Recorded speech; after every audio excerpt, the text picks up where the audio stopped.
talk about how to organize our speech is DTM Raul de la Vega. On the next slide. Okay. So hello everyone. You know, definitely one of these days you're going to be asked to make a presentation, probably to business partners, to owners, or maybe even to your colleagues. When that happens, how are you going to react? Are you going to become anxious? Are you going to refuse the opportunity? Are you going to scurry somewhere and hide?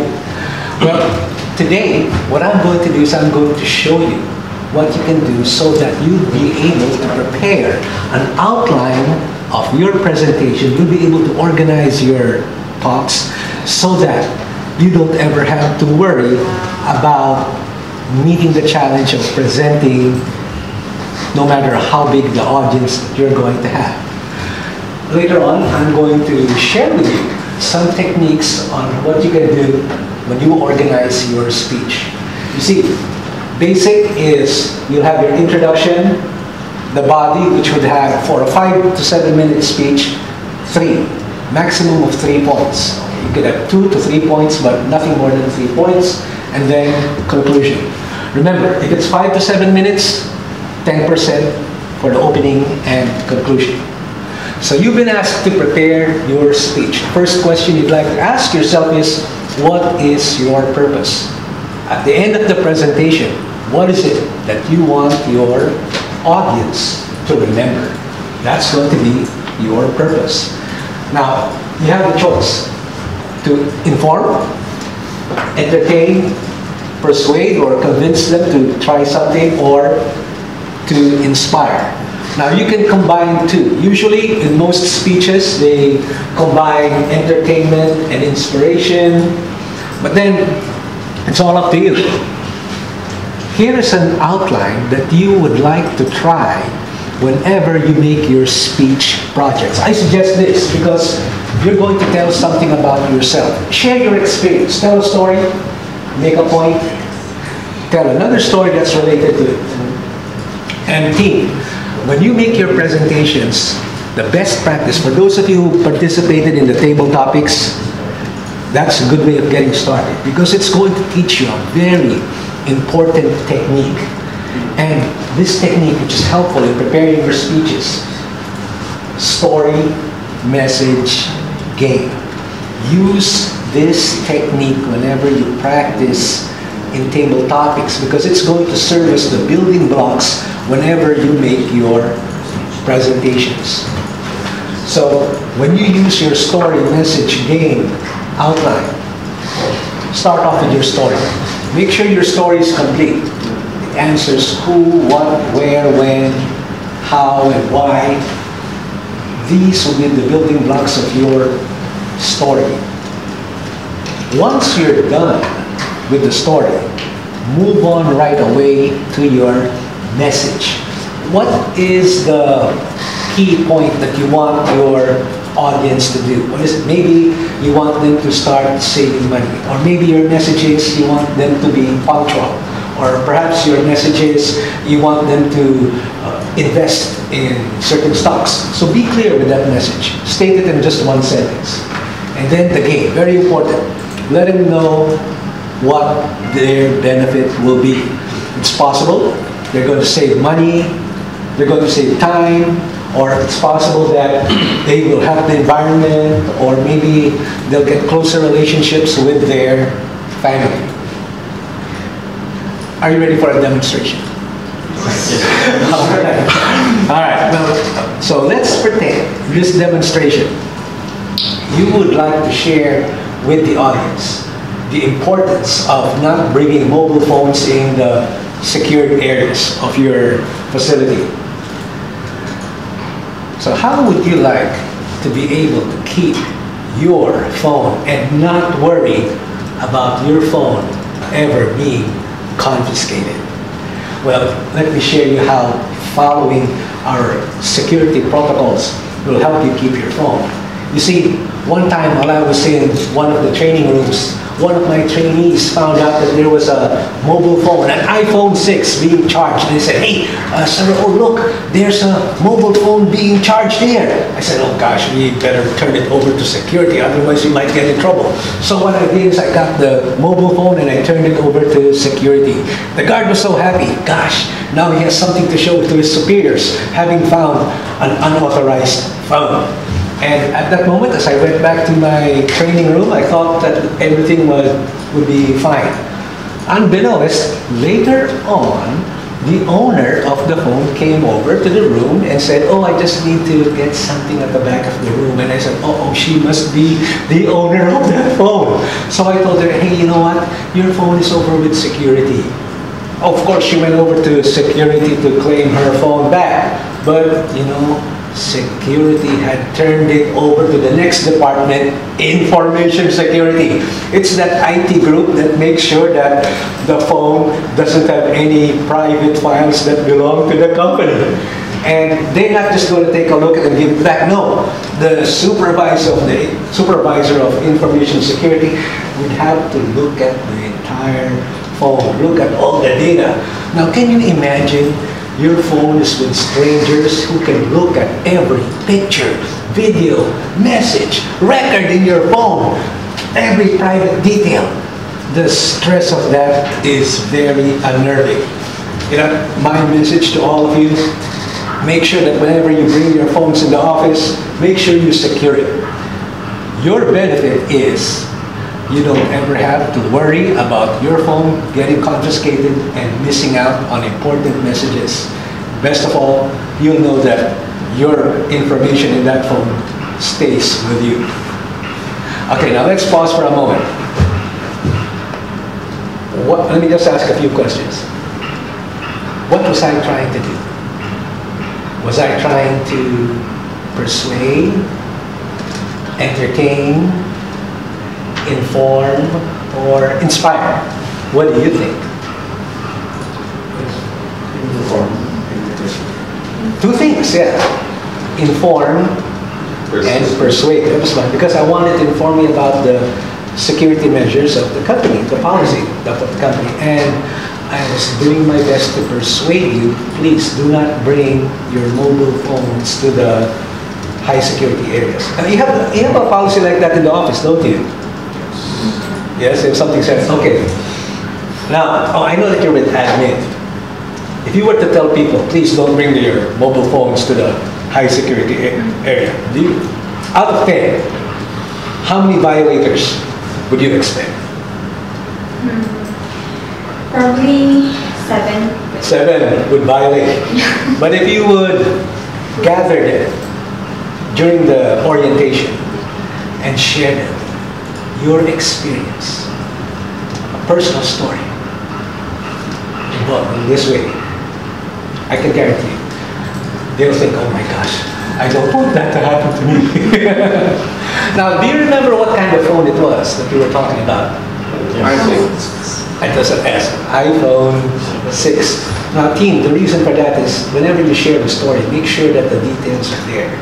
Anytime you prepare your speech and you share a personal story, make it as detailed as possible so that your audience can imagine what was happening. They'll be able to paint the picture in their mind the way you're able to share with your audience. Now, when I got the phone, who did I give it to? Exactly. Now, and then later on, it was passed on to the next department, which was called Information Security. What benefit do you get? What benefit was I trying to tell you that you would get if you secure your phone? Because that was my message. So what benefit do you get? I don't need to go through the red tape of getting a phone. Right! Okay, based on what? Yes, and you don't have to go through that kind of red tape, and you won't miss out on any messages. So team, anytime you can, don't just give a story. Make sure you conclude with your message and gain. Remember the pattern which I showed you a while ago. there's a point that you have to stress as you do so. So get to practice this whenever you not only do table topics, but also whenever you prepare your presentation. Okay, guys, and anytime you can, I encourage you to practice your storytelling skills. There are times when you would hang out at the pantry or maybe go to Starbucks and then talk with a friend. Practice your storytelling skills. That way, you would get more accustomed to sharing a story, and it makes you a lot more conversational. Again, for a 5 to 7 minute speech, have 2 to 3 supporting stories. That way, you won't go over time. And now that we've talked about how you could work on your speech, let's talk about those of you who are going to deliver your next speech. Oh, this one. This is just to show you that before you move to an important point, make sure you have a transition. This is just one out of several transitions. Now you can see that I'm moving to another point. Meanwhile, who among you has yet to do your icebreaker speech? You're going to prepare your icebreaker speech soon. I'd like to share with you a pattern that you could use as you get your icebreaker speech ready. A very effective pattern whenever you share who you are, or if someone asks you, please tell me something about yourself, use a past, present, future outline. What you do is you talk about how things were for you in the past, how are things for you today, and then how you foresee yourself in the future. It's a very effective technique because that way your listener gets a better perspective about you. And anytime you go to, let's say, an interview for a higher position, usually when the interviewer asks you to tell something about yourself, practice mentioning that. Use your past, present, future outline. Here. Now let's pretend, using the past, present, future outline, you'd like to share tell us about your fondness for phones. And you want to share with the audience your fondness for your phones. You could probably start with the past. You could say, use the transition. You know, back in the day, I used to see my dad with this bulky phone that he would carry around. There were times when I tried it. I noticed that I could use it as long as we were in certain areas. The thing was, it wasn't just limited to carrying it. Of course, it would only be limited to making calls. You know, today, I own a Galaxy Note 8.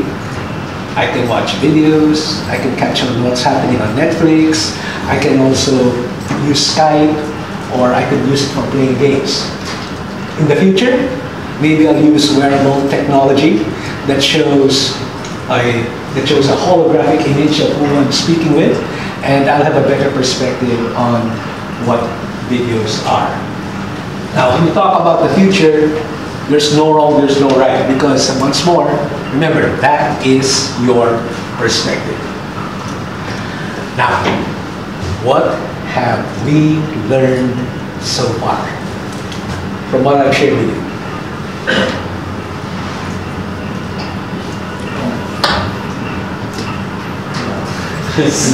Oh yeah, a lot. 100 square meters somewhere in San Pedro. Be a structure, like, although we want to be conversational. That's right. There is a prescribed structure to be more effective. That's right. These are two helpful structures for you. Now, I know that you're going to deliver your icebreaker speech soon.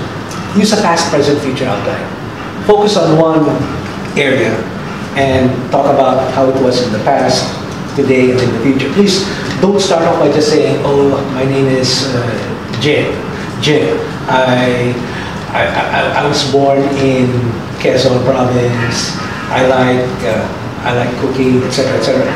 If you want to talk about a particular hobby that you're passionate about, maybe you could talk about how you got started. Let's say, let's pretend basketball. Let's say, back in the day, I used to limit myself to just watching basketball games. And then I joined my first Milo event.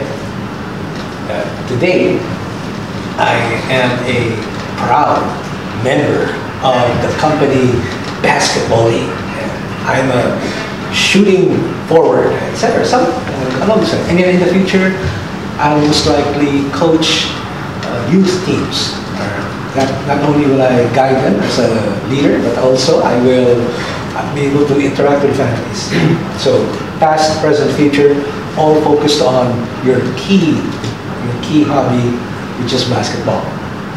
So that's just an example, team, on how you can use it. And then the presentation technique I showed you, the one for the next projects, you can use a story message game. Any questions that I can answer for you? Yes, please. Does your PowerPoint have a timer? Yes. Like every slide is on a timer. And You like it? because I can only name one person that I've ever met who does his presentations with a timer besides. Oh. So most people have the clicker so they can pace themselves.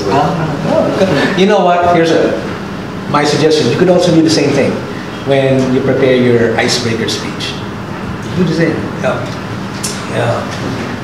It's not only will you engage the audience, but it's a great way of using visuals. You know what, team?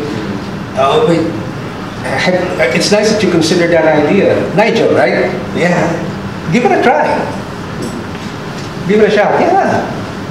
It'll prompt you to really practice, and the good thing about it is because you don't need to use, shall I say, a lot of words. You can just use pictures and then naturally talk about the topic. Now, you'll be talking about yourself, so you won't have to recall too many things. Anything more? And guys, it's very helpful for today's audience. They'd rather look at pictures rather than look at information. Okay. Well, give it a try when you organize your talk, because guys, it's a terrific way to build your confidence and your communication skills. And the best thing about it is with the feedback that you'll receive, you'll definitely get better. So, question, let's get started and make sure you volunteer with JD or with Matt as to when you'd like to deliver your icebreaker speech. Definitely they'll schedule you, and you're on your way to developing your communication and leadership skills. Mr. Toastmaster? Well, all right.